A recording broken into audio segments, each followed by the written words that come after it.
নমস্কাৰ সকলোকে মই নাজিয়া হাছান আপোনালোক সকলোকে মোৰ আন এখন ভিডিঅ'ৰ কাৰণে স্বাগতম জনালোঁ।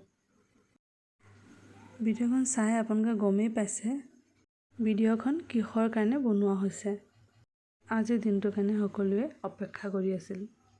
তো মই বিউটিচিয়ান ট্ৰেইনাৰ হওঁ আৰু আজি ট্ৰেইনিং চেণ্টাৰৰ অন্তিমটো দিন। আজি আমাৰ সকলো ষ্টুডেণ্টসকলক চাৰ্টিফিকেট ডিষ্ট্ৰিবিউট কৰা হৈছে। লগতে বিহু লোক কম্পিটিশ্যনৰ চাৰ্টিফিকেট আৰু মেডেলবোৰো দিয়া হৈছিল। সেয়ে জানো এই হাঁহি ধেমালিৰ মাজতে দিনবোৰ পাৰ হৈ গ'ল আৰু সকলোকে আজি বিদায় দিবলৈ ওলাইছোঁ।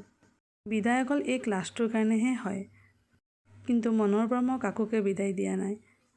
ষ্টুডেণ্টসকলক মই এটাই কথা কওঁ, আপোনালোকে কেতিয়াও ৰৈ নাযাব আৰু আগুৱাই যাওক আৰু জীৱনত কিবা এটা কৰিবৰ কাৰণে সংকল্প লওক।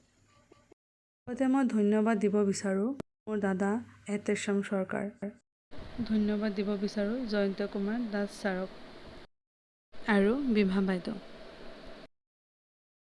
আৰু ধন্যবাদ সকলোকে মোক ছাপোৰ্ট কৰাৰ কাৰণে, যাতে মই আগলৈও আপোনালোকৰ আশীৰ্বাদত এনেকুৱা কাম কৰি যাব পাৰোঁ।